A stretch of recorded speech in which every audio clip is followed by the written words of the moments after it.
Corporate culture stage. The modern workplace often presents itself as spontaneous, collaborative, and authentic, a place where ideas flow freely and people bring their whole selves to the job. But beneath the slogans and posters, beneath the casual dress codes and open offices, another truth lingers. Many workplaces function less like communities and more like stages. They are scripted environments where personalities are rehearsed, where authenticity is filtered, and where the culture is curated not for the individual, but for the brand. Employees are not simply asked to work. They are asked to perform. Think of the way language shifts inside these environments. Words like team, family, or mission become mantras, repeated until they lose their texture. Casual greetings, cheerful small talk, motivational catchphrases, all of it often rehearsed, learned cues in a script that tells you what kind of character you are meant to play. A customer service rep is expected to be relentlessly upbeat, no matter their exhaustion. A manager is trained to radiate confidence, even when uncertainty gnaws beneath the surface. Creativity is welcomed, but only within safe lines. Criticism may be allowed, but only when phrased in the careful theater of constructive feedback. Everyone knows their role, their stage directions, their limits. This scripted culture is reinforced through ritual. Weekly check-ins, all-hands meetings, team-building exercises. These become less about genuine dialogue and more about signaling loyalty to the play. Smiles are encouraged, dissent softened into polite phrases, ambition cloaked in acceptable metaphors. Even diversity, often celebrated in recruitment brochures, can be molded into performance, where differences are welcomed as long as they harmonize with the dominant script. The workplace becomes not a stage for truth, but for a carefully choreographed version of reality.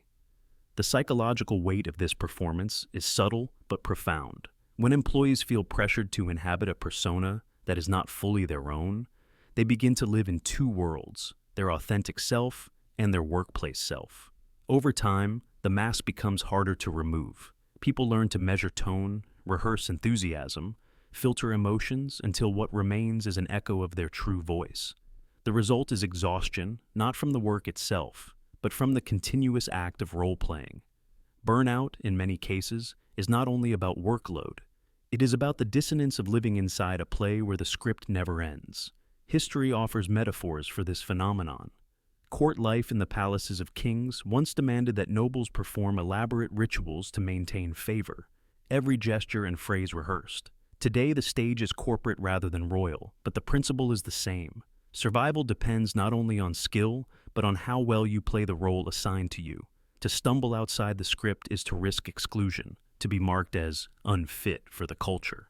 And so, the stage continues, a quiet theater where everyone knows their lines, but few know if they are speaking honestly. The danger of workplaces becoming scripted environments is not only the cost to individual authenticity, but the loss to collective innovation. True creativity often requires contradiction, discomfort, and honesty. When everyone is bound to the same performance, the ideas that could disrupt, challenge, or transform are filtered out. The stage may look polished, but beneath the surface, it is stagnant.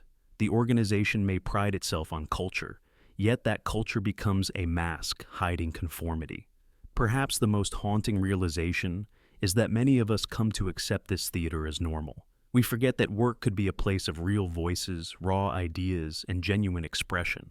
Instead, we adapt to the stage, polishing our roles until we forget the difference between performance and reality.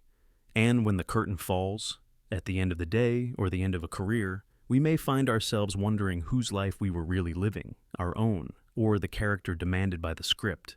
The workplace's stage is not inevitable, but to resist it requires courage, the courage to speak unscripted, to show unpolished emotions, to question the ritual itself.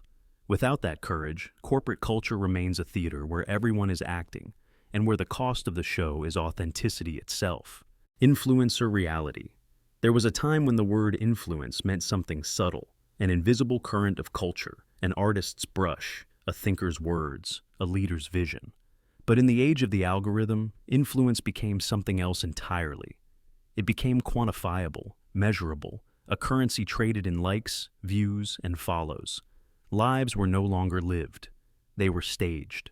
Entire realities sculpted not for truth, but for the lens. The The pursuit was not authenticity, but optimization. Every meal, every smile, every heartbreak, carefully crafted to capture attention, not to express honesty. And in this shift, a strange new world emerged, one where the image of life began to matter more than life itself. Influencer culture promised freedom at first, the chance for ordinary people to share their passions, their art, their humor, and find communities that stretched across the world. A teenager with a phone could reach more people in an hour than philosophers once reached in a lifetime. But as platforms grew, as algorithms evolved, the promise turned into a trap. Authenticity gave way to strategy. Posts were no longer about sharing, but about performing. Every detail was calibrated. What time to post, which hashtags to use, which trends to copy.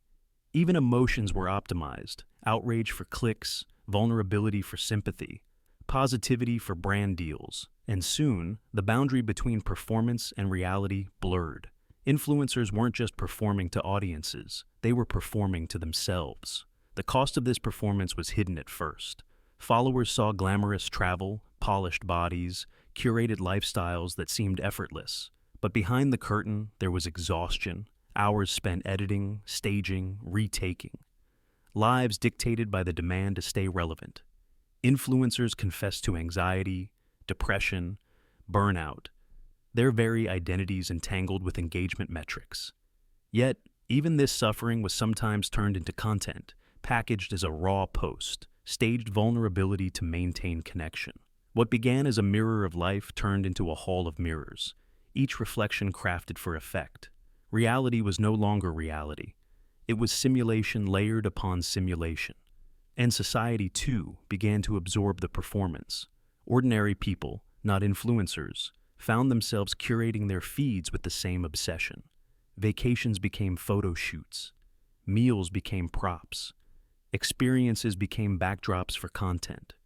The private sphere shrank as everything was pulled into the public gaze. Even grief, even love, even protest became staged moments, captured, uploaded, optimized. The question was no longer, who am I? But how do I appear? Authenticity was replaced by aesthetics, and truth was drowned in engagement. The irony is painful. A culture that promised connection left millions feeling more alone. Studies showed rising loneliness, declining mental health, soaring rates of comparison-driven anxiety. We no longer compared ourselves to neighbors or friends. We compared ourselves to the most polished fragments of strangers, convinced that our lives were inadequate by comparison. And yet, even knowing the performance was false, we consumed it. Even knowing the illusion was staged, we let it shape our desires, our standards, our sense of self. Reality became negotiable, filtered through the lens of influence. There is something almost ancient in this cycle. In every era, humanity has had performers, storytellers, figures who embodied ideals. But never before were entire lives turned into stage sets, 24 hours a day, streamed to millions. Never before did we invite cameras into the most intimate corners of existence and call it real. In the process, influence stopped being about ideas and became about attention. Not truth, but reach. Not meaning, but metrics. Influence hollowed itself out, leaving behind an endless scroll of moments, designed not to reflect life, but to hold the gaze of strangers for just a few more seconds. The tragedy is not only for those who perform, but for those who watch. Children now grow up dreaming not of being astronauts, writers, or doctors, but influencers. Their futures built not on what they wish to create, but how they wish to appear. They learn early that what matters is not the depth of their thought, but the polish of their image. And when everyone is performing, authenticity itself becomes a performance, a curated rawness, a staged imperfection, optimized for relatability. Even rebellion becomes a brand, even honesty becomes a strategy. The cycle consumes itself. Yet perhaps the deepest loss lies in time. Time spent not living, but documenting. Not being present, but performing presence. How many sunsets have been watched only through screens? How many conversations broken by the need to capture a clip? How many moments diluted by the awareness of the lens? Life has always been fleeting, but now it is doubly so. First in reality, then in the scroll, forgotten in hours, replaced by the next staged life. Memory is outsourced to feeds, identity outsourced to metrics. And in the quiet of night, when the phone is put down, many feel the emptiness that the performance cannot fill. Influencer reality is not without power. It has amplified voices, democratized storytelling, connected distant souls. But it has also eroded truth, commodified identity, and built a culture where reality itself is staged. It is a mirror that reflects not who we are, but who we think others want us to be. And the danger is not just that we watch this reality, it is that we begin to believe it, to measure ourselves against it, to live inside its architecture of illusion. History may one day look back at this era and ask, what did it mean that a civilization turned itself into content? That human life itself was reframed as product, optimized for engagement? Perhaps the answer will be that it was a passing phase, a growing pain of a digital age. Or perhaps it will be seen as the beginning of a deeper collapse, when we traded truth for image, substance for spectacle, and reality for performance.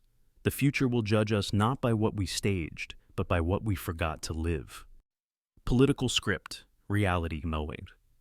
There is a stage we all live on, though few admit it. The stage of politics, where every gesture is rehearsed, every word is measured, and reality itself is rewritten through performance. We call it leadership, debate, governance, but beneath the surface it is theater, scripted down to the pause, the smile, the carefully chosen phrase designed not to reveal truth, but to manage perception. This is the political script reality, a world where power is less about policy and more about optics, less about action and more about the illusion of control.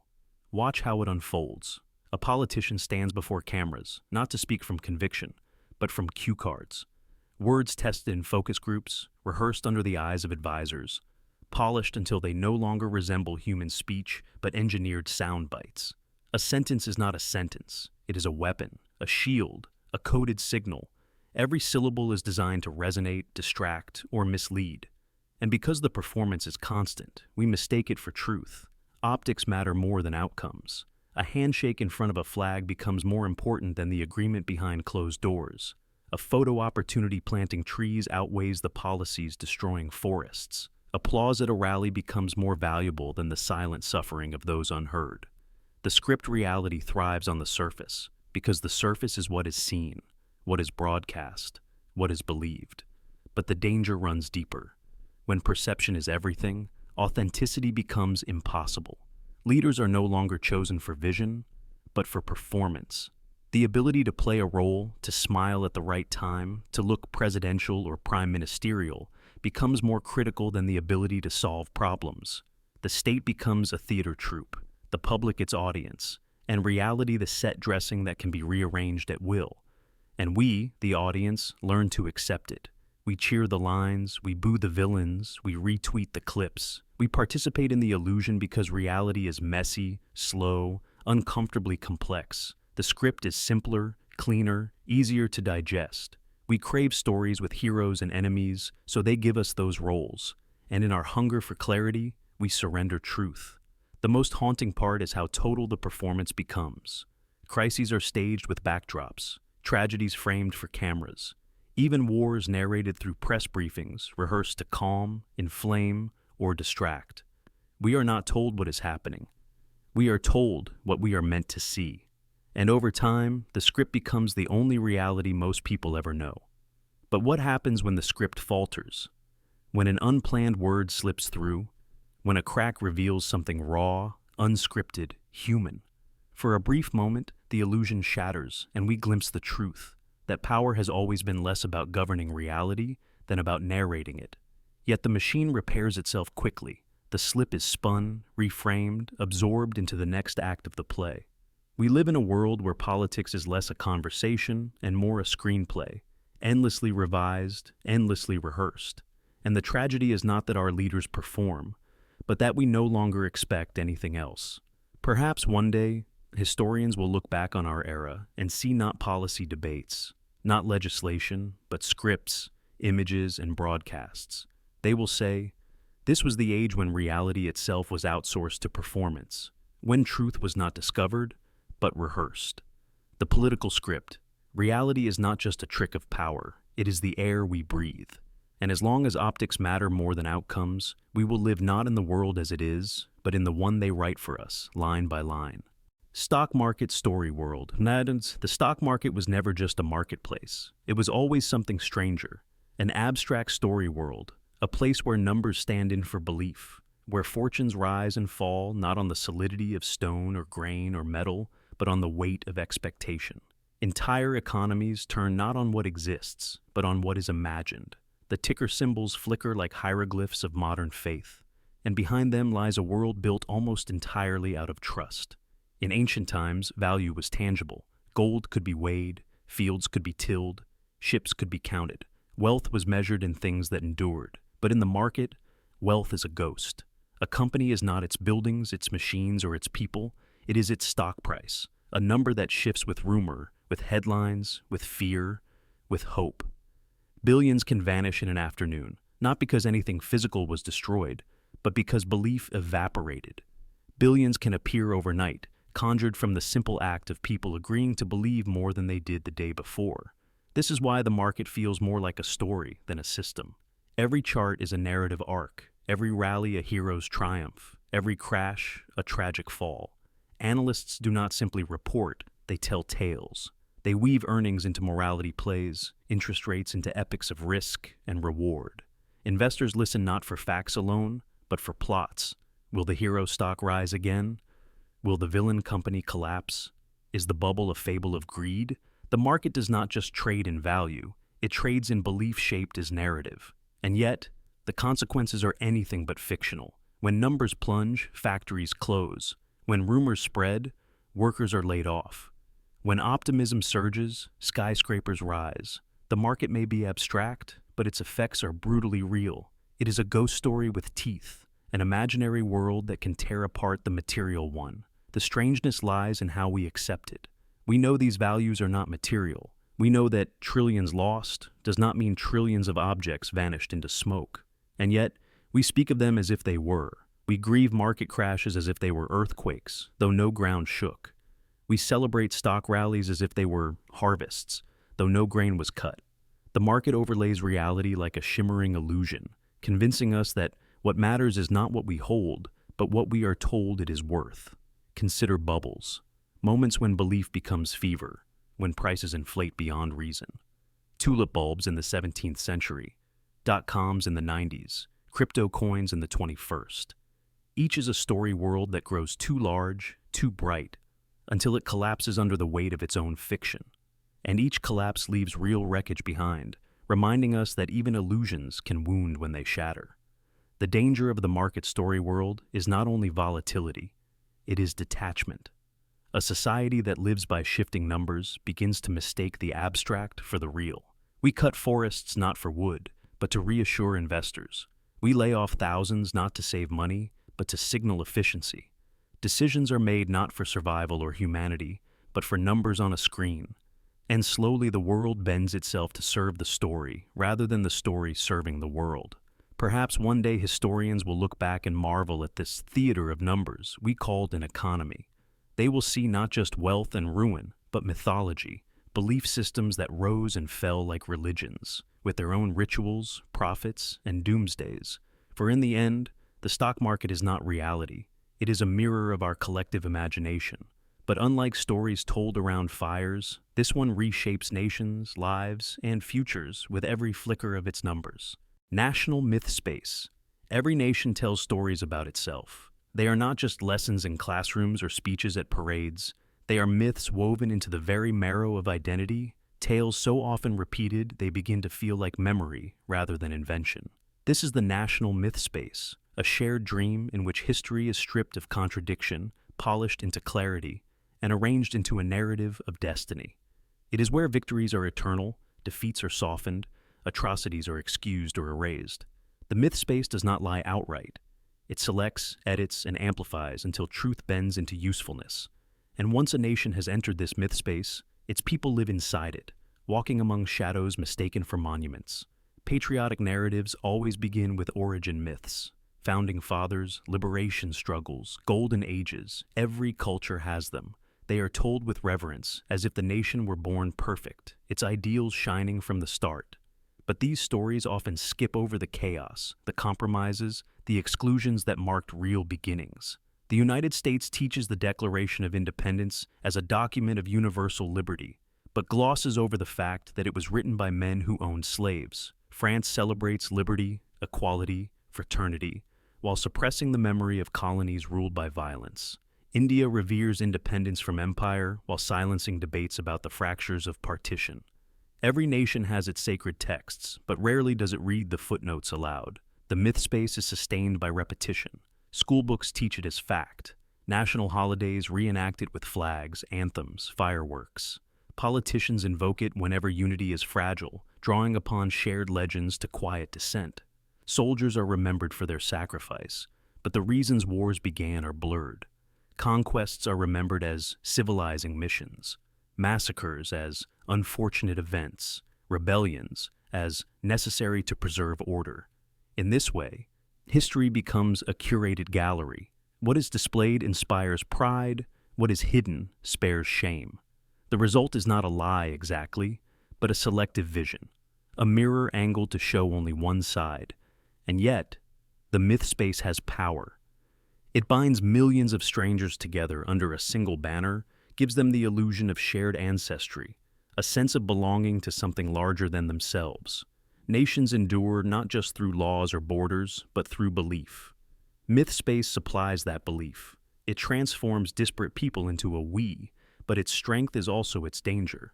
For when truth collides with myth, when suppressed histories rise, when forgotten voices speak, the Mythspace can shatter. And nations, unprepared to face their contradictions, often respond not with honesty, but with denial. Consider how carefully monuments are chosen. Statues of heroes stand tall, their flaws carved away, their sins invisible. Whole generations grow up seeing only the stone, not the shadow. But when new voices demand those shadows be seen, when protests call for statues to fall, when textbooks are revised to include the colonized, the enslaved, the marginalized, the nation trembles. Because Mythspace is fragile, it thrives on silence. It collapses when truth becomes too loud. We live in an age when myth spaces are being contested everywhere. Digital archives and social movements make forgotten stories harder to suppress. At the same time, new myth makers emerge, crafting fresh narratives that suit the anxieties of the present. National greatness revived, ancient wrongs avenged, lost glory restored. In this contest, history itself becomes a battlefield. Was the nation founded on liberty or hypocrisy? Was its past a golden age or a long chain of oppression? The answers depend on which myth space one inhabits. The most unsettling truth is that national myth space is not merely an illusion imposed from above. It is chosen by the people themselves. Myths survive because they are comforting, because they supply meaning in the face of chaos, because it is easier to believe in purity than to wrestle with contradiction.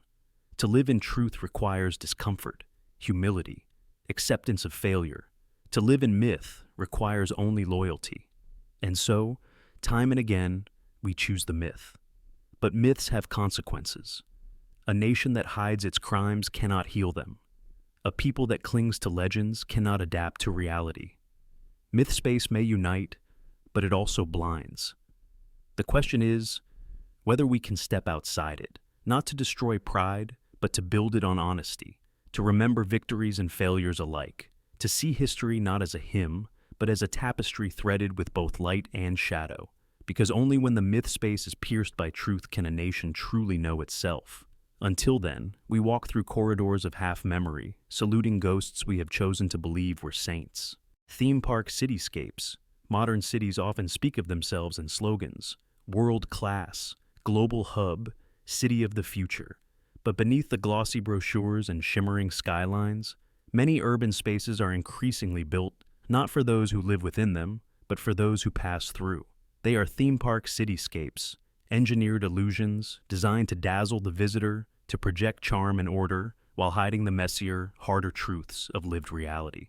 Sidewalks become stages, districts become sets, and the city itself transforms into a curated attraction where authenticity is sacrificed to spectacle. Walk through such a place, and you feel the script.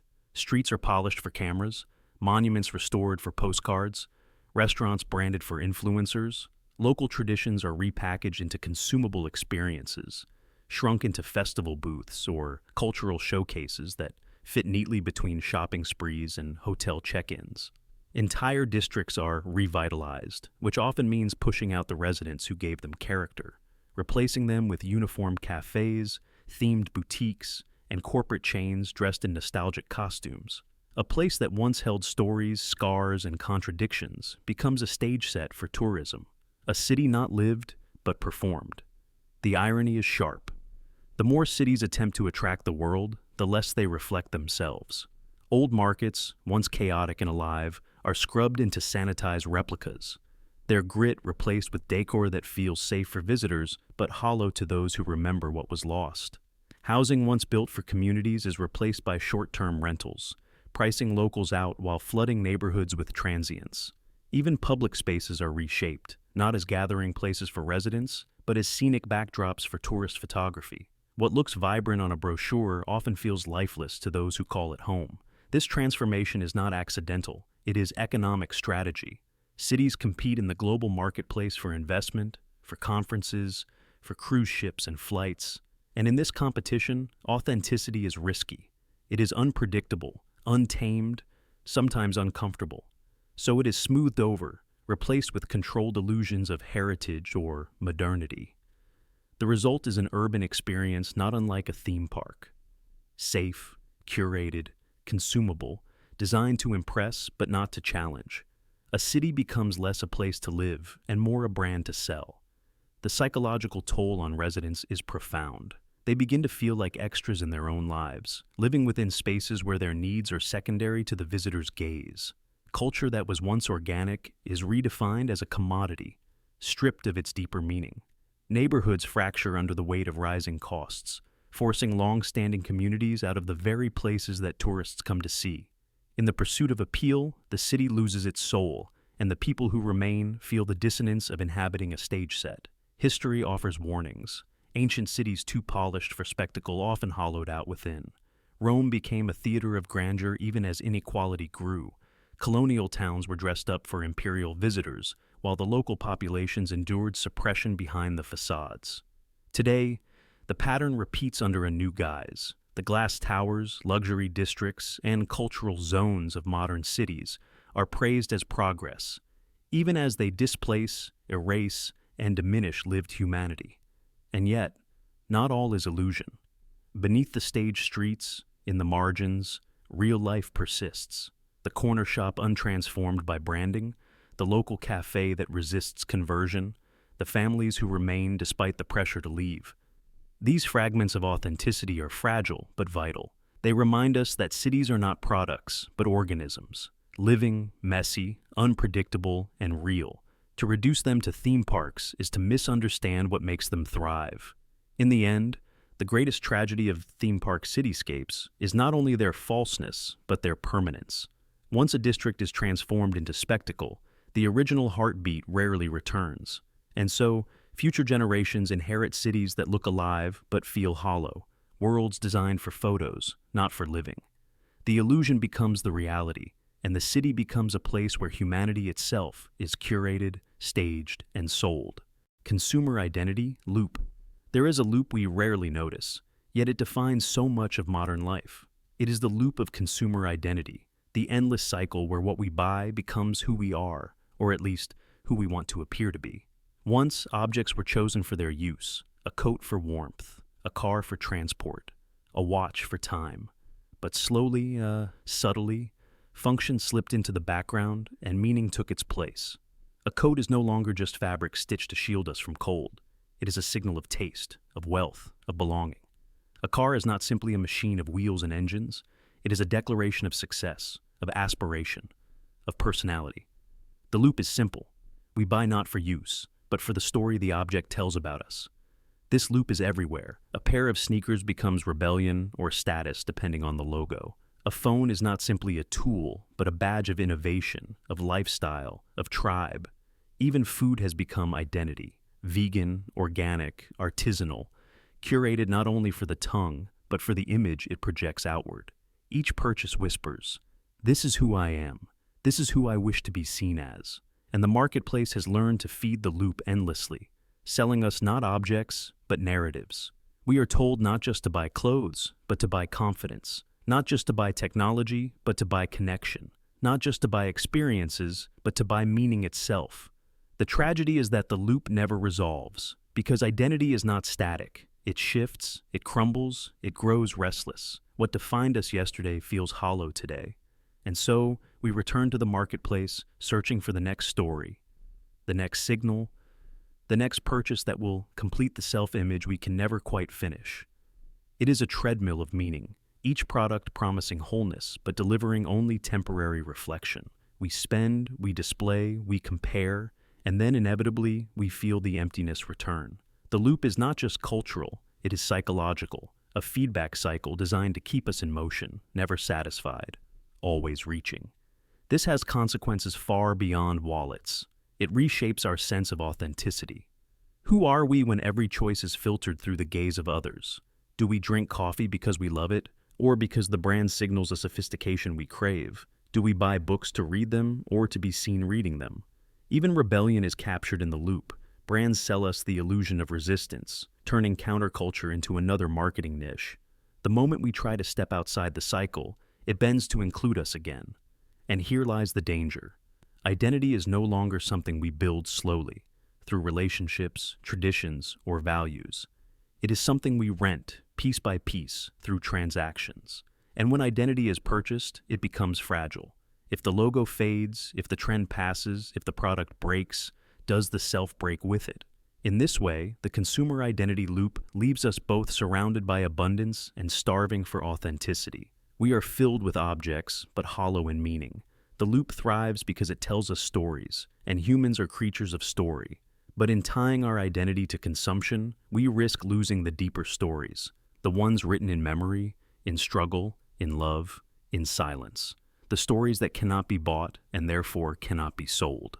History Channel Effect. History was once a record, a fragile chain of documents, testimonies, and artifacts, painstakingly preserved to carry truth across time.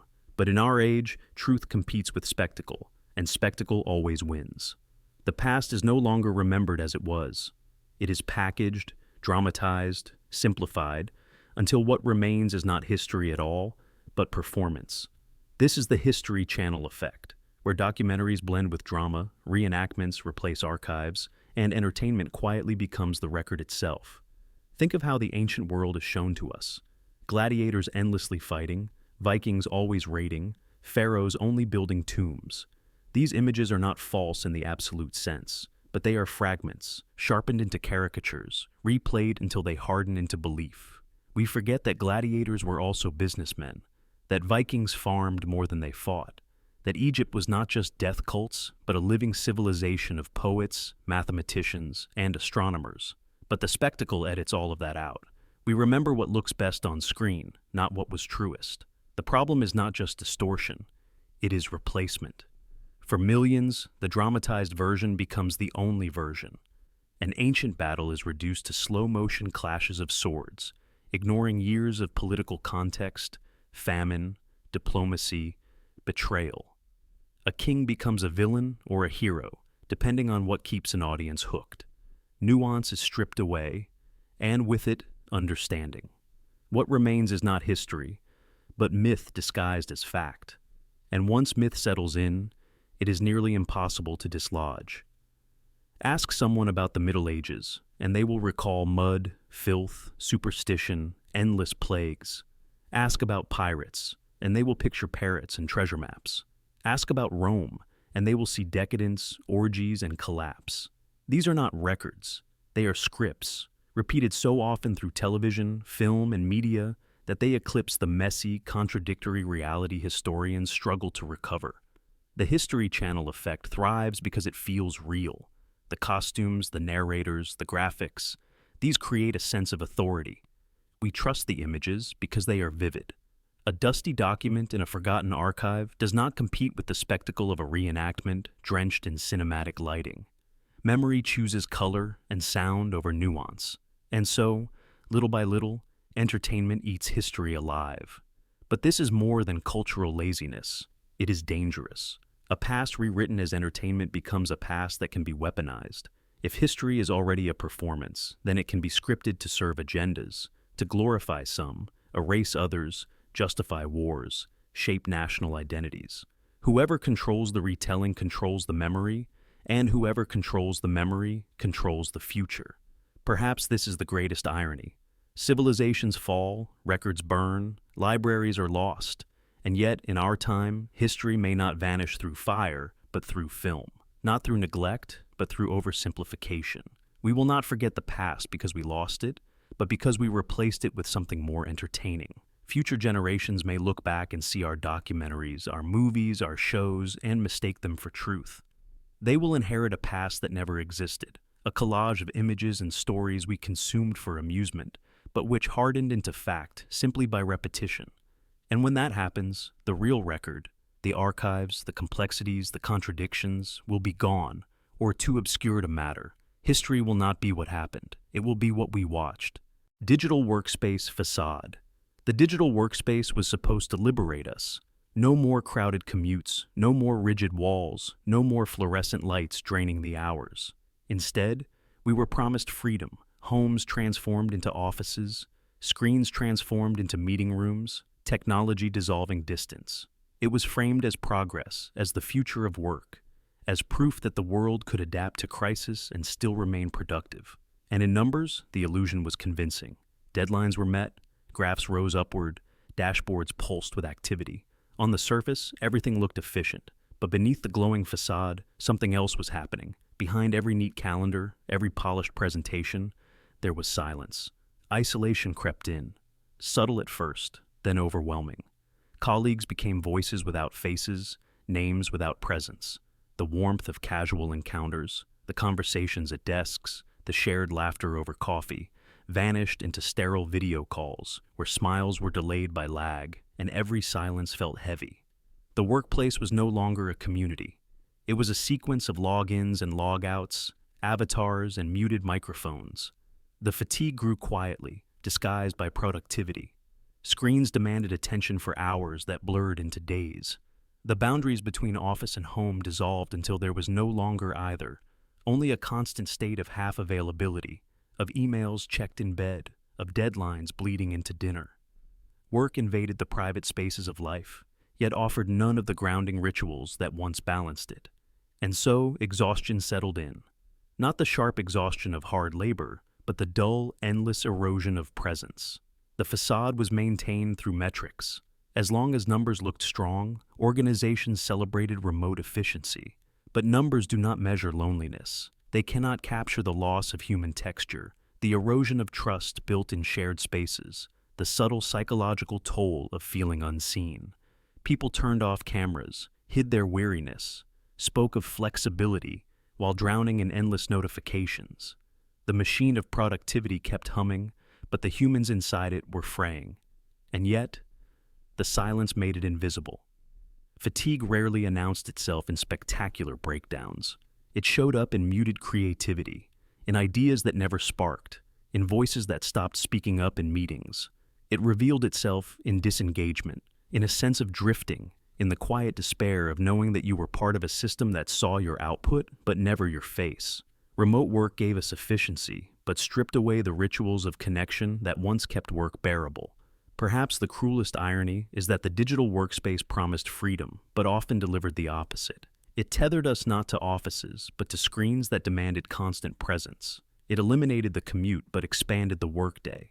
It offered choice, but replaced solidarity with solitude. It turned work from a shared endeavor into an isolated performance, each person alone in their box, projecting competence into the void. The facade still stands, gleaming in reports and charts. Companies boast of saved costs, reduced office space, global collaboration. But behind the glass, workers wonder if they have become ghosts, visible in metrics, invisible in meaning. The question remains, how long can a system thrive when its foundation is isolation disguised as efficiency? How long before the cracks in the facade become impossible to conceal? The digital workspace is not destiny. It could yet be reshaped into something humane, one that balances flexibility with community, efficiency with presence, productivity with care. but only if we acknowledge what the facade hides. Only if we admit that numbers alone cannot sustain us. For work is not only what we produce, it is who we are with, what we share, what we feel. Global village filter. We tell ourselves that the world has become small, that distances no longer matter, that we live in a global village. A phrase once imagined as utopian, humanity united, cultures interwoven, voices carried instantly across oceans. And in some sense, it is true. With a swipe of glass, you can speak to someone on the far side of the planet. With a scroll, you can watch wars, weddings, protests, and celebrations in real time. The illusion is intoxicating, the sense that geography has dissolved, that all of us are neighbors now. But it is a filter, not a reality. Screens offer connection, yes, but they also erase the scale of difference. They hide the fractures of geography, the impossibility of physical nearness, the stubborn weight of borders, poverty, and distance. The global village does not actually flatten the world, it edits it. On your feed, a friend in Tokyo, a video from Nairobi, a headline from New York appear side by side, as if they are equally close, equally accessible. But proximity on a screen is not proximity in life. The struggle of someone thousands of miles away appears as close as your neighbor's birthday post. But when the feed ends, you cannot reach them. You cannot step across oceans by swiping, nor collapse continents into casual visits. What we feel is connection without contact, intimacy without embodiment. A curated nearness, filtered by networks that decide what appears and what remains invisible. This filter breeds both empathy and illusion. On one hand, it allows us to witness tragedies and triumphs beyond our own borders. The death of George Floyd was not only an American story, it spread across screens, sparking protests worldwide. A volcanic eruption in Tonga can move hearts in Europe within hours. A musician in a remote village can find listeners in cities they will never visit. The screen collapses silence, making the distant visible, and yet, at the same time, it hides the hard truths of distance. You can watch a war unfold live, but you cannot stop the bombs. You can send a message to a starving family, but you cannot share your meal. The filter makes you feel closer, but the gap remains. There is another cost: the illusion of equality. In the global village of screens, everyone's voice seems to echo alike. Every story seems to stand on equal footing. But the algorithms decide who is amplified, who is silenced. A billionaire's tweet reaches millions. A villager's cry may vanish into the void. The filter gives the sense of democracy while concealing the vast asymmetries of power, wealth, and access. We feel like participants in a shared global conversation, when in reality we are listeners to a chorus shaped by corporations, governments, and hidden codes. For all its promise, the global village also breeds fatigue. When every disaster, every injustice, every heartbreak of the world arrives on your screen in a single day, the weight of empathy becomes unbearable. In earlier ages, people carried the burdens of their tribe, their town, their nation. Now we are asked to carry the grief of billions, flickering past us in endless scrolls. We call it awareness, but it can also be numbness. The global village connects us to all, but leaves us grounded in none. And yet, for all its distortions, the filter has changed us. We cannot go back to a time when strangers on other continents were abstractions. They are part of our psychic neighborhood now. We know their songs, their slang, their struggles. A sense of planetary consciousness is emerging, even if it is fragile, even if it is curated. Perhaps this is the first step toward a true global community, a filter today, but one day, a foundation. The danger lies in mistaking the filter for reality, believing that because we see each other, we understand each other, believing that because distance looks flat on a map of screens, geography has been conquered, believing that because we can speak, we can act. The global village is not a village, it is an image of one, reflected through glass. To live wisely in it is to remember that the screen is not the world, but a window onto it. Beyond the pixels lie real oceans, real borders, real inequalities. The filter may connect us, but it also hides the vast spaces in between. Cryptocurrency reality. Money once had weight.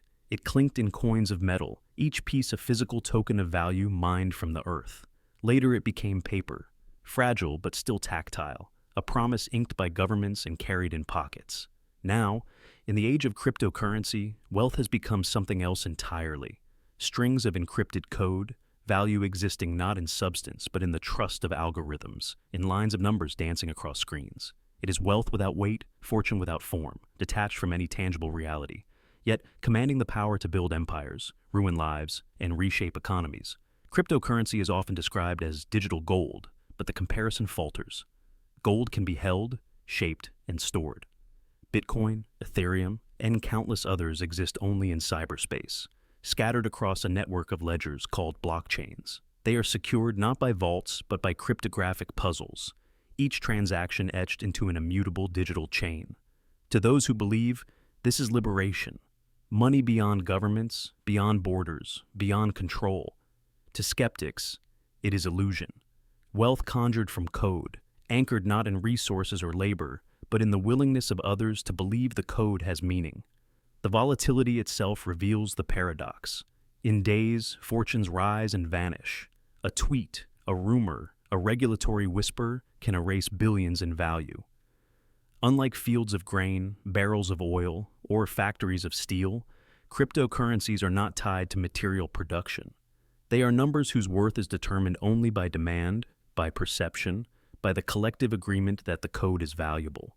When belief is strong, the numbers soar. When doubt creeps in, they collapse. The same digits that made someone rich can dissolve into digital dust overnight. Yet, to dismiss cryptocurrency as mere fantasy is to overlook its deeper truth. It reflects our own detachment from tangible value. Traditional money, too, is no longer backed by gold or silver. It is faith made official, trust in governments and central banks. Cryptocurrency pushes this logic to its extreme. Pure abstraction, pure trust in mathematics. It is a mirror held to the modern world, revealing how much of our wealth already exists in the realm of symbols and agreements, not in the soil or stone of the earth. But there is another side to the story: the human cost.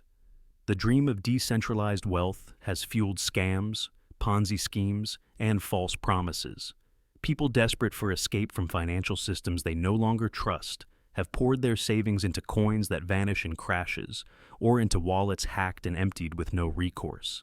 The very feature that excites believers, lack of regulation, also leaves millions unprotected. A forgotten password, a lost key, and an entire fortune disappears, unrecoverable, wealth reduced to nothing by the absence of a single line of code. The energy cost, too, is staggering. Vast farms of computers churn day and night, solving cryptographic puzzles to mine coins, consuming more electricity than some nations. Fields that once grew crops are now filled with humming servers, producing no food, no shelter, no medicine, only lines of digital wealth. In a warming world, the irony is bitter, burning real fuel to sustain virtual money. And yet, for all its fragility, cryptocurrency reveals something profound about us. Our willingness to believe in symbols so strongly that they shape reality. Entire industries, political movements, and subcultures have grown around the faith in code. To some, it represents freedom from banks and borders. To others, a casino dressed in technology. But either way, it is a reminder that money has always been a story we tell ourselves, a collective myth we agree to live by. Perhaps the danger of cryptocurrency is not that it is unreal, but that it is too real a reflection of us. It shows how easily belief can become empire, how fragile value is when untethered from substance, how quickly wealth can shift from abundance to absence when faith wavers. It is both a prophecy of the future and a warning that the more we build our lives on abstractions, the less we stand upon solid ground. One day, when archaeologists of the future dig into our era, they may find no gold, no treasures, no carvings of our wealth, only fragments of code, encrypted records of fortunes that existed for a time but could never be touched. And they will wonder, how did a civilization so rooted in material consumption choose to place its faith in something weightless? How did we come to believe that numbers alone could hold the weight of the world? Education simulation. There is a strange paradox at the heart of modern education. We built schools to nurture curiosity, to unlock the boundless potential of the human mind. And yet, somewhere along the way, learning became something else, something narrow, mechanical, and staged. Today, education is less about discovery and more about simulation. Knowledge is not measured by what a student understands, but by what they can reproduce in the language of exams. A grade becomes the currency of worth, a test score the proof of intelligence. What was once a living flame of curiosity is reduced to a performance, an imitation of knowing. Children begin their journey asking questions that burst with wonder. Why is the sky blue? Why do birds migrate? What makes the stars shine? But gradually, the questions are replaced with answers, memorized, rehearsed, recited. Success is no longer measured by insight, but by the ability to conform to rubrics and standardized expectations. A student who can play the game well, who can simulate mastery on paper, is rewarded. A student who thinks differently, who wanders outside the scripted path, is often penalized. And so, classrooms train not minds, but performers, teaching not how to think, but how to appear as though thinking has occurred. The result is a culture of shallow achievement. We have students who can solve equations on exams, but cannot apply mathematics to the real world.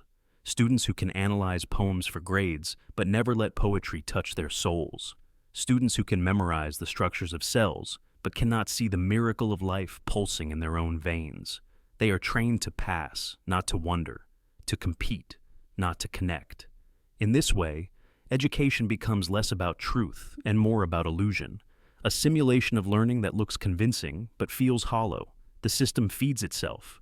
Teachers, under pressure to produce measurable outcomes, focus on test preparation. Schools are ranked by numbers, not by the depth of thought they inspire. Parents, anxious for their children's future, reinforce the same metrics. And so, generation after generation, the cycle continues.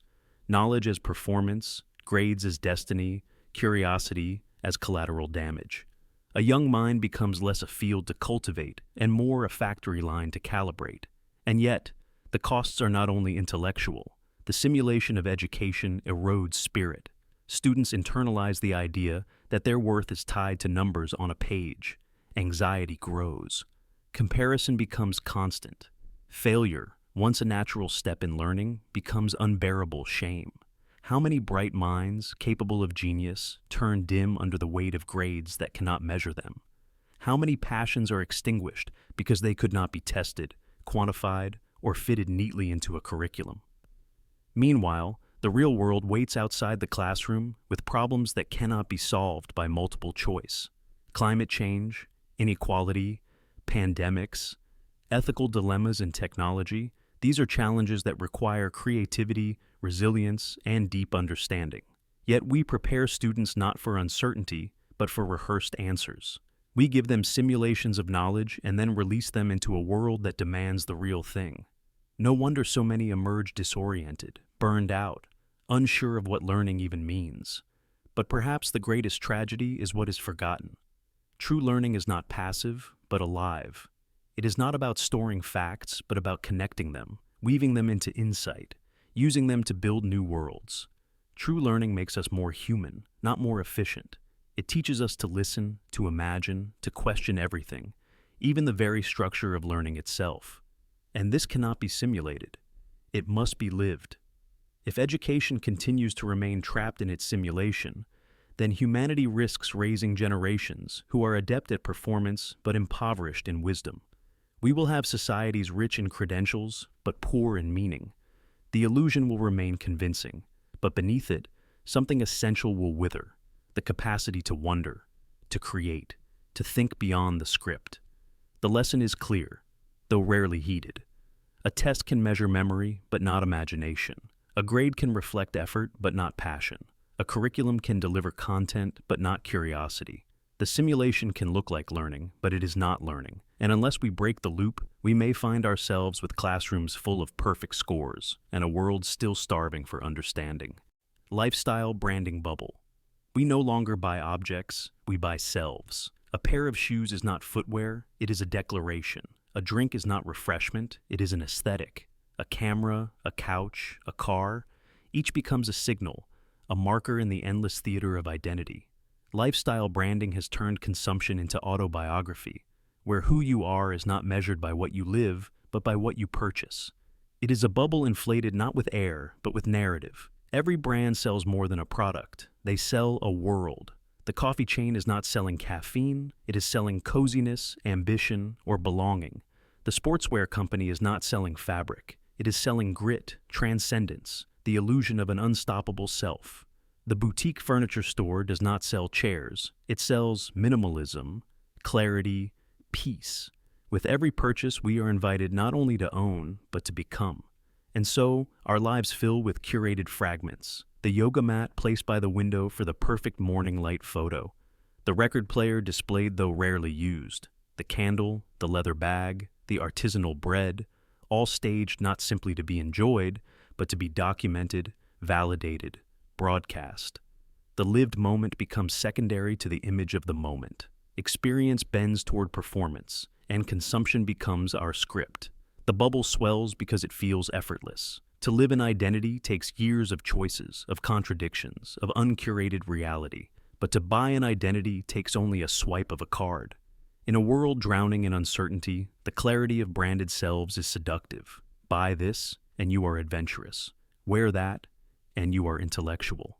Post this, and you are serene. Identity becomes a collection of aesthetic shortcuts, logos, palettes, curated feeds that mimic depth while bypassing it. Yet bubbles cannot float forever. Underneath, the emptiness reveals itself. The sportswear cannot give grit if the will is absent. The wellness brand cannot heal a life still fractured by stress. The rustic dining table cannot conjure family when dinners are eaten alone. Consumption can signal, but it cannot substitute. And so many live with the quiet dissonance of staged selves, lives that look radiant online but feel hollow offline, curated feeds masking uncurated loneliness. The fragility of this bubble is not only personal, it is cultural. When societies measure worth by aesthetic consumption, they begin to decay from within. Creativity turns into replication of trends. Connection becomes a performance of similarity. Even rebellion becomes branded, sold back as another aesthetic to adopt. Nothing escapes the logic of lifestyle branding, and so nothing feels real for long. The tragedy is that human identity once grew from lived experience, from work, from place, from rituals and communities that carried memory and meaning. Now, it grows from catalogs and campaigns. We no longer inherit culture, we subscribe to it. We no longer create meaning, we purchase it. And in doing so, we risk forgetting what it means to actually live rather than stage a life. Perhaps one day this bubble will burst. Perhaps exhaustion with performance will drive people back toward authenticity, toward experience that cannot be packaged or sold. Or perhaps the bubble will expand until there is nothing left outside it, until every self is a brand, every moment a commodity. If that day comes, what will remain of us beyond logos and aesthetics? Because when the last photograph is taken, when the feed is forgotten, what will endure are not the brands we bought, but the lives we actually lived. And if those lives have been consumed by branding, then perhaps the silence after the bubble bursts will be the truest reflection of who we became. Reality TV syndrome. We tuned in to be entertained, to watch drama unfold on glowing screens, but slowly we forgot where the performance ended and where life began. Reality television promised us authenticity. Unscripted lives, ordinary people placed under extraordinary lights. It claimed to peel away the mask of fiction and reveal the raw pulse of human nature. Yet, what it delivered was something stranger. Events staged to look spontaneous, stories cut and rearranged, emotions amplified, conflict manufactured. It was reality, but edited into myth. And the more we watched, the more it seeped into us, reshaping not only how we viewed others, but how we expected our own lives to unfold. Producers learned quickly that real life is messy, slow, often dull. So they constructed reality to be sharper, faster, more addictive. Hours of footage compressed into dramatic arcs, conversations trimmed into sound bites, personalities flattened into roles, the villain, the hero, the love interest, the comic relief. Real people became characters wearing masks carved by editing software. But when the show aired, millions believed the mask was the face. And so, reality TV became a paradox. Staged spontaneity, manipulated truth, entertainment disguised as authenticity. The danger was not just on the screen, it was in the mirror. Audiences began to internalize these scripts, expecting their own lives to play out with the same rhythm. Romance should come with confessions under perfect lighting. Friendship should fracture in spectacular betrayals. Success should arrive through competitions and eliminations. Conflict should escalate until it explodes, then resolve in neat cathartic closure. Life became a stage in the imagination, judged against the pacing of television. Anything slower, subtler, or more ambiguous felt like failure. Even those who participated were reshaped. Contestants often found themselves behaving differently under the gaze of cameras, dramatizing their own lives for the unseen audience. A cruel remark, a sudden confession, a reckless act. Actions that might never have happened in private bloomed under the pressure of being watched. Over time, this performative instinct bled beyond the set. Social media became a permanent stage, each post a performance, each life edited into highlight reels. The syndrome spread. Reality as entertainment, entertainment as reality. The consequences are subtle but profound. We learn to distrust the ordinary. We grow impatient with relationships that unfold gently, with careers that take decades, with days that pass without spectacle. Instead, we crave arcs, twists, confrontations, climaxes. We want our lives to be binge-worthy, forgetting that real existence is not designed to entertain. And when life fails to match the script, disappointment grows. Boredom deepens. Some even begin to manufacture their own drama, imitating the cycles of reality TV in their friendships, their romances, their workplaces, confusing chaos with vitality. Yet, beneath it all, reality TV syndrome is not about gullibility, it is about hunger. We long for meaning, for narrative, for our lives to feel significant. Reality television offered that in concentrated form. Ordinary people turned into heroes and villains, their choices amplified, their emotions magnified. It whispered that anyone could be extraordinary, that every life could be a story. But in doing so, it obscured a deeper truth. Life already is a story, but one written in subtlety, silence, and time. By chasing the spectacle, we risk missing the quiet revelations of the real.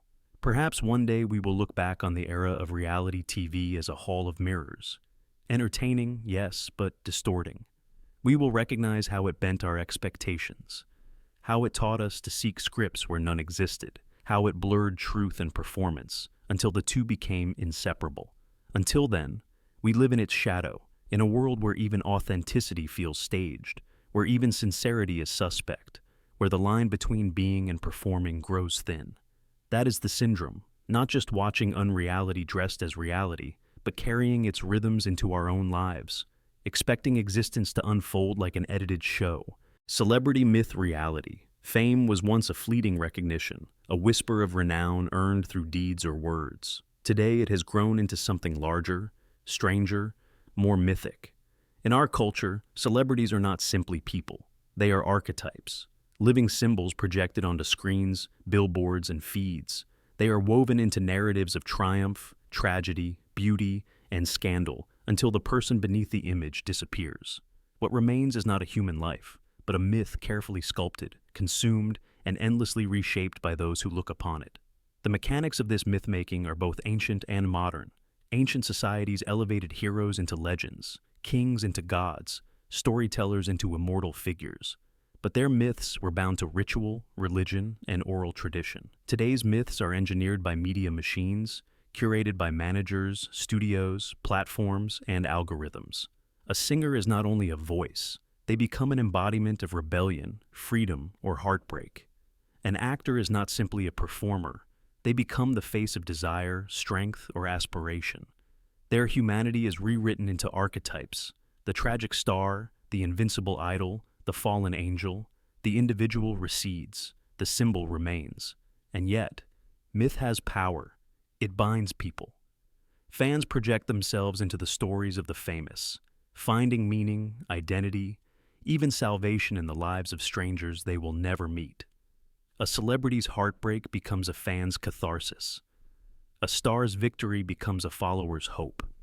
Fame thus functions as a mirror, reflecting not who the celebrity truly is, but what the world longs to see. The cost is that the real person is often erased, replaced by expectations so vast no human can embody them. This detachment is both intoxicating and cruel. Celebrities live under the weight of archetypes they did not choose, forced to maintain the illusion even when their own lives fracture beneath it. They smile when they are broken. They project strength when they are fragile. They are punished not for failure alone, but for failing to live up to a myth that was never theirs to begin with. In this sense, fame is a prison, glamorous, gilded, yet suffocating. The world consumes the myth, but rarely acknowledges the human cost of sustaining it. Consider how scandals unfold. When the myth cracks, when the human behind the mask makes a mistake, the world reacts not with empathy, but with outrage. The fall of a celebrity is not seen as a private unraveling. It is framed as the collapse of an archetype, the perfect star tainted, the pure figure corrupted, the hero revealed as flawed. But this is not revelation. It is simply reality asserting itself. The human being reemerges imperfect and vulnerable, and the myth shatters because we forgot there was ever a human there at all. Social media has amplified this dynamic into something relentless. Once, celebrities were distant, their myths curated by magazines and television. Now, they are expected to be accessible, to perform authenticity daily in tweets, posts, and videos. But even this authenticity becomes another layer of the myth, a scripted spontaneity, a curated intimacy that deepens the illusion rather than dissolving it. The more they reveal, the less we believe we are seeing them. The human retreats further, swallowed by the myth of transparency. This phenomenon speaks to something larger about us, not just them. We create myths because we crave them. We hunger for figures who seem larger than life, who embody qualities we cannot find in ourselves. We elevate humans into gods, then delight in their collapse, because the cycle of worship and destruction gives us meaning. But in doing so, we forget that the human beneath the spotlight bleeds, breaks, and longs for freedom as much as we do. The haunting truth of celebrity is that it is both creation and erasure. A person becomes a myth, and in becoming one, loses the right to simply be a person. Their private life becomes public property. Their image becomes a canvas for collective projection. Their humanity becomes the price paid for cultural narrative. And when they are gone, when death silences them, the myth often outlives them, polished into legend, further detaching from the life that was actually lived. So, when we speak of celebrity, we are not speaking of individuals. We are speaking of myths, modern archetypes dressed in designer clothes, broadcast in pixels, sold in fragments. The tragedy is not only that we lose the person behind the myth, but that we demand their erasure. We do not want them to be human. We want them to be eternal symbols. And in that demand, we reveal as much about ourselves as about them. One day, when future historians study our era, they may not see the celebrities as people at all, but as mythic constructs, gods of the screen, saints of the feed, martyrs of the stage. They may never know who they really were, and perhaps that is the most telling truth of all in our obsession with fame. Travel Instagram world. There was a time when travel meant stepping into the unknown, when journeys were measured not in photos but in transformation. To travel was to abandon the familiar, to risk discomfort, to open oneself to mystery. But in the age of the lens, the meaning of travel shifted. Now destinations are not experienced as they are, but as they appear on screens. Travelers arrive not to discover, but to replicate, seeking the same angles, the same poses, the same curated moments already immortalized by others. The world has become a backdrop for performance, each location reduced to a stage set for Instagram, optimized for likes rather than lived for wonder. The irony is stark. People cross oceans and climb mountains, yet often see less than those who stayed home. They look not with their eyes, but with their cameras, scanning the world for compositions that match what algorithms reward. A temple is not encountered as sacred, but as scenery. A waterfall is not felt in its roar and spray, but in whether the shot is symmetrical enough to echo a stranger's viral post. Even spontaneity is rehearsed, candid staged, laughter posed, authenticity planned. The adventure is not about what is found, but about how it appears when posted. Destinations, too, have begun to bend to this world. Cafes paint walls in neon phrases designed for photo backdrops. Villages redesign streets to be Instagrammable. Tour companies sell not experiences, but photo packages. Tourism boards market landscapes not for history or culture, but for angles and hashtags. The traveler and the destination become complicit in performance, each shaping itself for the other. The world becomes less a place of depth and more a gallery of surfaces. But beneath the performance, something is lost. Travel once expanded identity. It confronted us with difference, humbled us with scale, reshaped our sense of self. To stand in the desert was to feel small before eternity. To enter a bustling marketplace was to be overwhelmed by the pulse of human life. To walk ancient ruins was to glimpse the fragility of civilization. These were encounters that changed people, that carved meaning into memory. But when every encounter is mediated through a lens, the transformation collapses into performance. The traveler returns not with stories, but with proof. Not with memory, but with content. The consequences ripple outward. Entire destinations collapse under the weight of image-driven tourism, overcrowding beaches, damaging fragile ecosystems, displacing local communities. Cities once alive with culture become caricatures of themselves, redesigned to fit a feed. And travelers, despite all the motion, find themselves strangely unmoved. They return with hundreds of photos but little to say, countless posts but no lasting transformation. The world has been consumed as spectacle, not lived as reality. Psychologically, the trap deepens. Travel becomes comparison. One's worth measured by the exoticism of destinations, the number of countries stamped into a passport, the envy sparked in others' feeds. Journeys lose their inward dimension, replaced by competition. And when the trip ends, when the photos are posted and the likes fade, the emptiness returns. The loop demands another journey, another destination, not for the soul, but for the screen. Wanderlust turns into algorithmic hunger, an endless appetite that no destination can truly satisfy. And yet, the ancient promise of travel is still there, waiting beneath the noise. A world that does not need to be framed to be extraordinary. A world that reveals itself only to those willing to look without agenda, to arrive without expectation. The quiet alleyway in a forgotten town, the taste of bread baked by unseen hands, the conversation stumbled into with a stranger. These are moments that no algorithm can predict, no photo can capture, no post can replicate. They are moments of presence, not performance.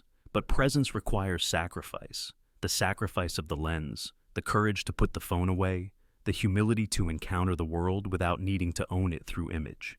It means letting a sunset burn into memory instead of pixels.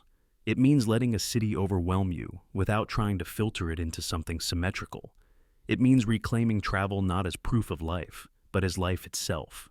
History may look back at this era as one of paradox, a time when humanity had more access to the world than ever before, yet saw it less clearly than any generation before. A time when we crossed borders and oceans, but remained locked inside the prison of the feed. The travel Instagram world will be remembered not for what it showed us, but for what it kept us from seeing. For the greatest tragedy of traveling through the lens is not that we cheapen the destination, it is that we diminish ourselves. We trade transformation for validation, wonder for symmetry, presence for performance. And in doing so, we forget that the purpose of travel is not to be seen, but to see. Retail fantasy space. Imagine stepping into a store that feels less like a marketplace and more like another world. Light spills in golden hues designed not by accident, but by careful calculation, engineered to soften the edges of reality. Music drifts through the air, tuned to a tempo that matches your heartbeat, guiding your pace without you ever realizing it. Scents linger near entrances and displays, freshly baked bread in a supermarket, subtle leather in a luxury boutique, each one chosen to trigger memory, longing, or desire. This is not commerce in its raw form.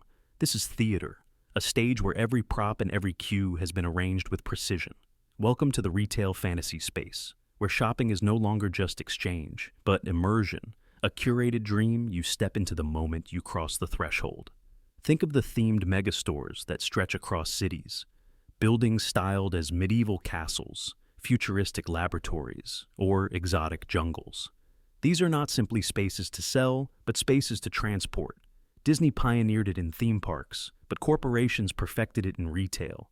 A child walking into a toy store is not just surrounded by shelves.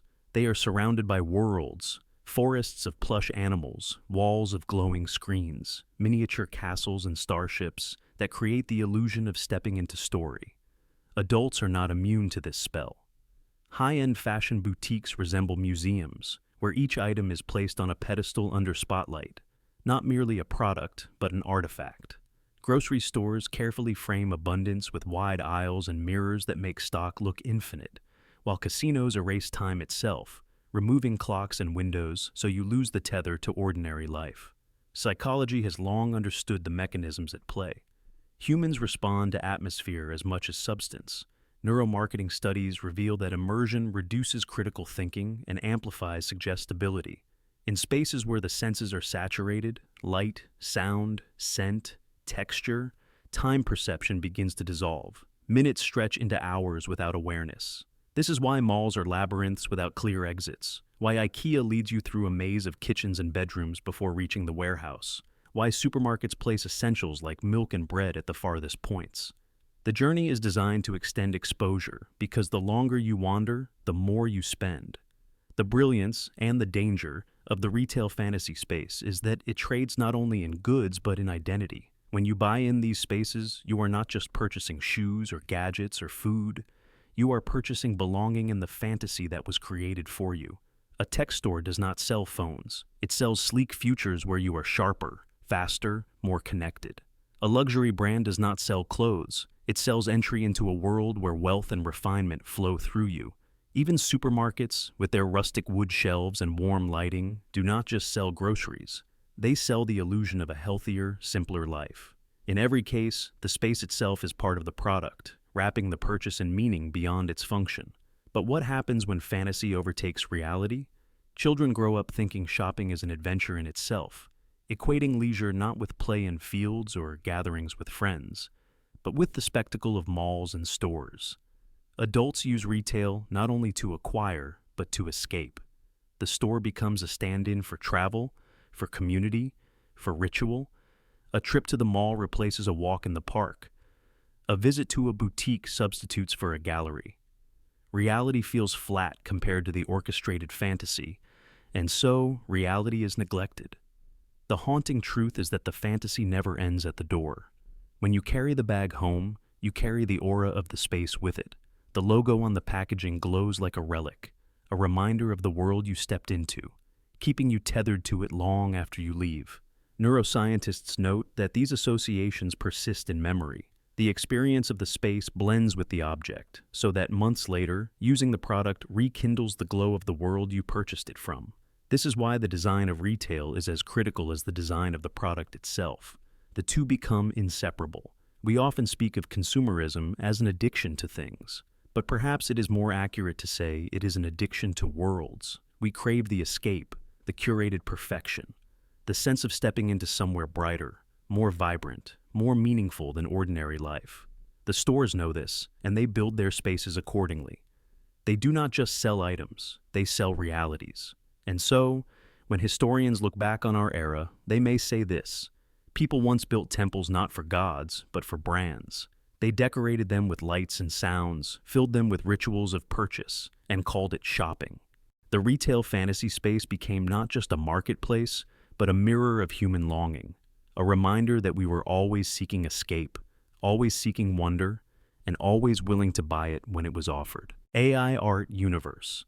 We live in a strange new gallery, one where images no longer need to be born of time or place. Once, every picture was tethered to a moment. Light-striking film, pigments pressed to canvas, a brush guided by a trembling hand. A photograph meant that something had happened, somewhere, and that a machine had captured its trace. A painting meant that someone had seen and chosen to record. But now, the gallery has been rewritten. In the AI art universe, images exist without origin. They are summoned from algorithms, born not of lived moments, but of code, pattern, and probability. And yet, when we look at them, we still respond as though they are true. A landscape conjured by a model can stir the same ache as a memory of travel. A portrait of a person who never existed can inspire affection, desire, even grief. A scene of war, fabricated pixel by pixel, can trigger outrage as if it were evidence. The human mind, shaped over millennia to trust the eye, cannot help but believe. We are wired to see images as testimony, but these images testify to nothing but the machinery of imagination. This shift fractures the contract that once bound image and reality. When photography was born, it was celebrated as a window, a way of capturing the world as it was, proof against the distortions of memory or word. Virtual economy habitats. We once thought of games as simple escapes, small pockets of fiction where the stakes were no more than pixels on a screen. Yet somewhere along the path, play blurred into commerce and commerce into life. The rise of online games birthed entire worlds with economies as intricate, as ruthless, and sometimes as vast as those of nations. Gold, wealth, land, avatars, all became commodities. Digital cities filled with markets. Virtual coins became currencies that could buy real bread. The line between the imaginary and the tangible dissolved, and what was once play became habitat, not merely entertainment, but economies in which millions lived, worked, and survived. The first seeds were modest. In early multiplayer games, players traded swords and armor, selling rare items for cash under the table. Black markets sprouted in chat rooms. Auctions migrated to early internet platforms. But soon, these underground trades became too large to ignore. Games like World of Warcraft saw the rise of gold farming industries. Workers in distant countries grinding for hours to harvest digital wealth, which they sold to wealthier players abroad. For some, this was livelihood. For others, exploitation, but it revealed a truth that could no longer be denied. The labor of virtual spaces produced value in the real world. The economies expanded. Entire games became built upon trade.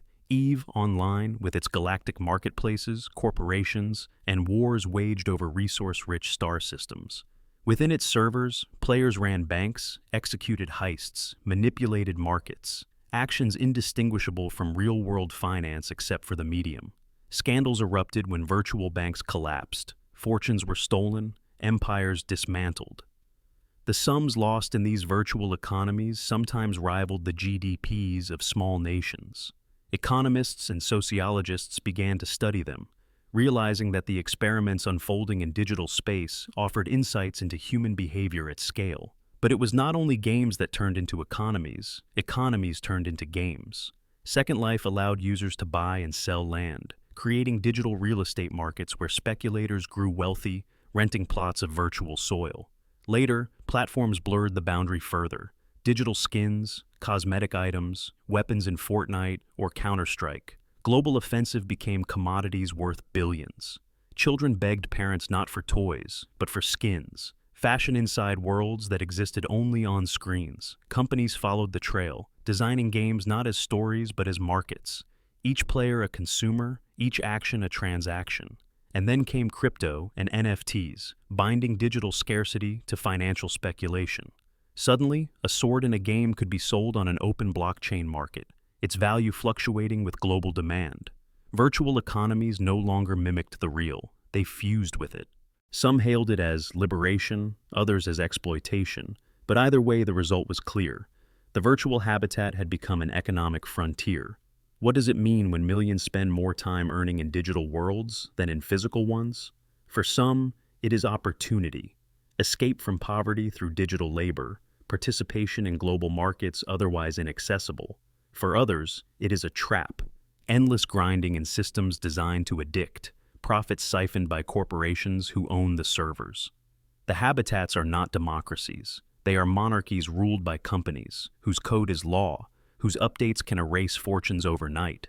No constitution governs them. No international body oversees them. They are economies without borders, but also without safeguards. And yet, for a generation, they are home. A young person in Manila may grind digital gold to support family, while another in Los Angeles spends hundreds to buy it instantly. A player in Reykjavik may command fleets of virtual starships with more real economic weight than the company they work for in daily life. These habitats are not fantasies. They are ecosystems. Markets, hierarchies, and currencies woven into pixels, but pulsing with real hunger, real ambition, real risk. The haunting truth is that we may be seeing the future of economics itself. If entire civilizations can be simulated inside games, if wealth can be earned, traded, and spent in spaces detached from geography, then perhaps the borders of nations will matter less than the servers of corporations. Perhaps tomorrow's tycoons will not be landowners, but owners of digital worlds. Perhaps the richest cities of the future will not rise on Earth, but in code. But there is a danger here, for while the habitats feel limitless, they are fragile. Servers can crash, companies can shut down, laws can intervene. A market that took years to build can vanish with the flick of a switch. Unlike the Earth, virtual habitats exist only as long as corporations allow them. And so, millions now live in a paradox, inhabiting economies that feel real but are built on foundations as fragile as light. We entered games to play. We found ourselves building civilizations, rivaling markets, empires of code and currency. The question is no longer whether virtual economies are real. They already shape real lives.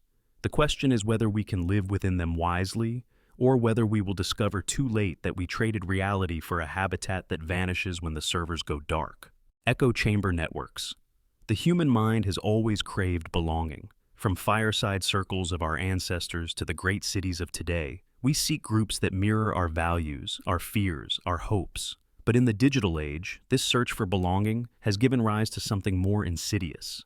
Echo chamber networks. Communities that do not merely connect people, but trap them. Here, belief does not flow like a river open to tributaries. It loops back on itself, reinforcing, amplifying, hardening, until no outside reality can break through. What begins as community becomes enclosure. What begins as conversation becomes doctrine. At the heart of an echo chamber lies a subtle mechanism. Every statement of belief is reflected back with agreement, validation, applause. Dissent is filtered out, either by design, through algorithms that reward similarity, or by social pressure, where members quickly learn that to question is to risk exile. Over time, this reinforcement becomes intoxicating. Each repetition of belief feels like confirmation. Each like, share, and retweet adds another layer of certainty. Soon, it no longer matters whether the belief reflects reality. What matters is that it is repeated, echoed, multiplied until it feels undeniable. Examples abound. Conspiracy communities that deny science, insisting that the Earth is flat or that vaccines are poison, flourish not because the evidence is strong, but because the echo is loud. Political factions drift into extremes, each convinced they alone hold truth, each deaf to the complexity beyond their walls. Even fandoms, at first harmless, can calcify into toxic enclaves, policing purity and identity until they consume themselves. The echo chamber does not discriminate between the trivial and the catastrophic. It transforms all into the same rhythm of reinforcement. The tragedy is that echo chambers offer something deeply human: comfort. In a fractured world, they provide certainty. In a confusing reality, they provide clarity. To belong to an echo chamber is to feel protected from chaos. But this protection is an illusion. It is the warmth of a fire in a sealed room where the air is slowly running out. The comfort comes at the price of suffocation, and the danger extends far beyond the communities themselves. When echo chambers grow, they fracture societies. Groups that might once have disagreed but still shared a common reality now inhabit entirely different worlds. Facts no longer bridge them. Dialogue no longer connects them. They live in parallel realities, each fortified by the sound of its own echo. The result is polarization, mistrust, and conflict, not as a failure of communication, but as its very corruption. Consider how algorithms feed this cycle. Platforms designed to maximize engagement quickly learn that outrage, affirmation, and repetition keep users hooked. And so the software itself becomes a builder of chambers, walling people in with more of what they already believe, starving them of contradiction. The individual thinks they are exploring freely, but in truth they are wandering a hall of mirrors, each reflection reinforcing the last. The architecture of the digital age is the architecture of the echo. But this is not only a digital problem. History shows us echoes long before algorithms. Religious sects, cults, and political movements have always built enclosed belief systems where dissent was heresy. The difference today is speed and scale. A rumor once confined to a village can now spread across continents in minutes, gathering strength with every echo. Belief once tested against local experience now grows unchecked, detached from reality altogether. The haunting irony is that echo chambers shrink the world even as they claim to expand it. Billions of voices exist online, yet most people hear only the chorus of their own circle. The great promise of the internet, a global conversation, has become the great trap of the internet. Infinite voices, but no dialogue. And yet, the echo chamber persists because it answers something primal. To question within it feels like betrayal. To leave it feels like exile. The human cost is heavy. Families divided, friendships broken, communities radicalized. People lose themselves not only in what they believe, but in the identity of belonging to the group that believes it. To challenge the echo is to risk losing the only community they know. Perhaps the greatest danger of echo chamber networks is not the falsehoods they spread, but the truths they erase. Reality itself becomes negotiable, less important than the shared narrative. A world that once fractured over differing opinions now fractures over differing realities. And once reality itself is fragmented, how can we hope to build anything together? In the end, echo chamber networks are prisons disguised as sanctuaries. They promise clarity, but deliver distortion. They promise belonging, but deliver isolation from the broader human story. And as they multiply, the risk grows that humanity will not just disagree, but dissolve into disconnected worlds, each echoing its own truths until no echo can reach another. Search engine reality.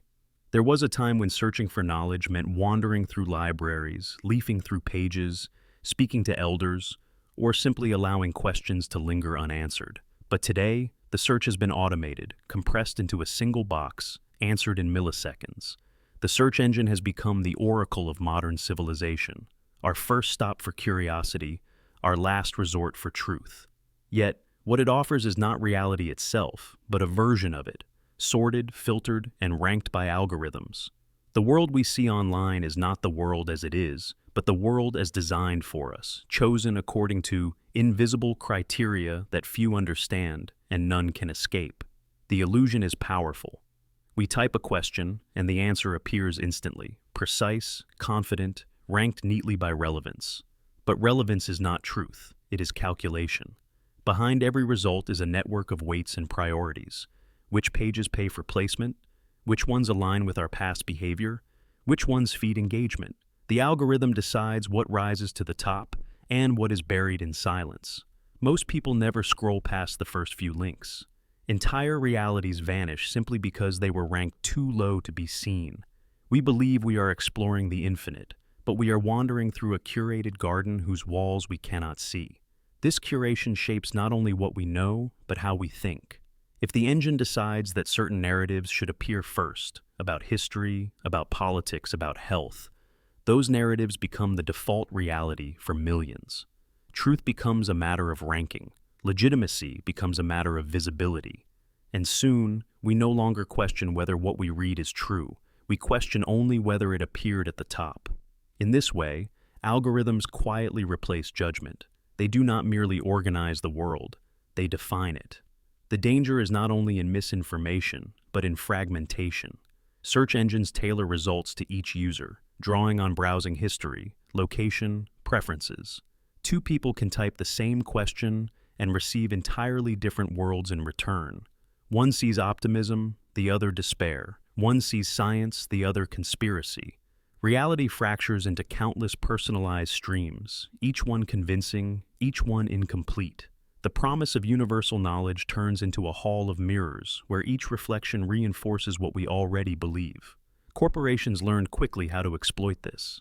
Entire industries arose to manipulate ranking, to ensure that products, ideologies, or distractions surfaced first. What appears organic is often engineered. Paid placement blurs into relevance. Optimization strategies twist language to climb higher in results. The purity of knowledge is eroded by the mechanics of competition. The search engine no longer reflects the world. It reflects the battle to be seen within it. And in this battle, money often speaks louder than truth. The psychological effects are profound. The more we rely on search, the less we cultivate patience, memory, or depth. Questions that once lingered now vanish in seconds, replaced by answers we do not always understand. Curiosity, instead of leading us into exploration, leads us into consumption. And because results arrive instantly, we mistake speed for accuracy, availability for authority. We feel informed, but our knowledge is often shallow, breadcrumbs served in place of bread. And yet, the search engine has also become indispensable. We cannot imagine life without it. It connects us, educates us, entertains us. It has democratized access to knowledge in ways unthinkable to past generations. But its dominance also means that the way it filters, sorts, and ranks is not merely technical, it is civilizational. The structure of the algorithm becomes the structure of thought. What is visible becomes real. What is invisible might as well not exist. The paradox is haunting. Humanity has more information at its fingertips than ever before, yet also more vulnerability to illusion. We are not navigating the raw world. We are navigating a version sculpted by code, and that code is not neutral. It is shaped by human motives, by profit models, by hidden biases. The algorithm does not simply answer. It persuades, nudges, directs. It whispers in the background of every decision we make, every belief we hold. History will look back and ask, what did it mean that humanity outsourced reality to machines of ranking? That we trusted algorithms to decide what we should know, who should be heard, and which truths deserved visibility? Did we realize that the answers we saw were not universal, but designed? Did we question the invisible editors behind the screen? Or did we simply accept the world as it appeared, mistaking what was sorted for what was true? It shows us fragments arranged into coherence, illusions arranged into authority. And unless we remember that what is unseen may be as important as what is seen, we risk confusing the ranking of knowledge with knowledge itself. Because the world is not what the algorithm says it is. The world is larger, stranger, deeper. But to see it, we must look beyond the first page of results, beyond the curated lens, beyond the comfort of instant answers. Otherwise, we will live in a reality not of our own making, but of code, silent, invisible, and absolute. The photo remains, but the soul of the journey vanishes. And yet, it does not have to be this way. The choice remains to travel as explorers rather than performers, to let ourselves get lost, to sit in spaces without photographing them, to allow the story of the journey to unfold rather than be staged. But this requires courage, for the pressure to curate is immense. The culture of travel has become a theater, and to refuse to perform is to risk invisibility. The haunting irony is that in our attempt to make travel memorable, we risk making it forgettable. 1,000 nearly identical images blur together, indistinguishable from the millions that came before. What we gain in likes, we lose in meaning. The curated journey may look perfect in the grid, but the real journey, the one that shapes us, humbles us, and surprises us, is often left behind, abandoned somewhere off-screen, unseen and unremembered. Subscription lifestyle loop. There was a time when life unfolded through ownership and permanence. You bought a book, and it was yours to read forever. You purchased a record, and it spun for you until it wore thin. You owned your tools, your clothes, your home, and your routines were shaped by need, by circumstance, by the slow evolution of habit. But in the modern age, that rhythm has been broken and rewritten. Today, life itself is segmented into recurring packages, subscriptions that arrive monthly, automatically, invisibly, dictating what we consume, how we entertain ourselves, even how we think and move through each day. This is the subscription lifestyle loop, a system in which our choices are less choices than renewals, our routines less personal than pre-scheduled cycles. At first, it seemed convenient. Why bother with the burden of ownership when everything could be streamed, rented, or delivered? Music libraries that once took decades to build are now accessible with a tap. Movie collections that once filled shelves are replaced by endless catalogs on demand. Meals arrive in neatly portioned kits. Clothes rotate seasonally by subscription box. Fitness is no longer a community or a practice, but a monthly fee tied to apps and programs that promise transformation. Even software, once bought outright, now lives in perpetual subscription, a product never truly owned, only borrowed. And in the beginning, it felt liberating. We were no longer tethered to things. We were free to flow, to sample, to experience abundance without burden. But slowly, subtly, the loop began to reveal its cost.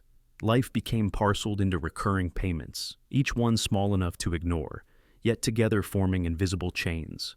We no longer decided what to eat, read, or wear in the moment. We consumed what the subscription delivered. Our routines became dictated by external cycles. The next episode dropping, the next box arriving, the next auto-renewal charging. Choice was outsourced. Autonomy disguised itself as convenience. The deeper consequence is psychological. Subscriptions transform anticipation into dependency. We wait not for life to unfold, but for the package, the update, the drop. We no longer ask, what do I desire now? But what is queued up for me this month? The loop erodes spontaneity. replacing it with algorithmic rhythm. A human life, once unpredictable, becomes a series of micro-renewals, each tethering us more tightly to corporations that choreograph our routines.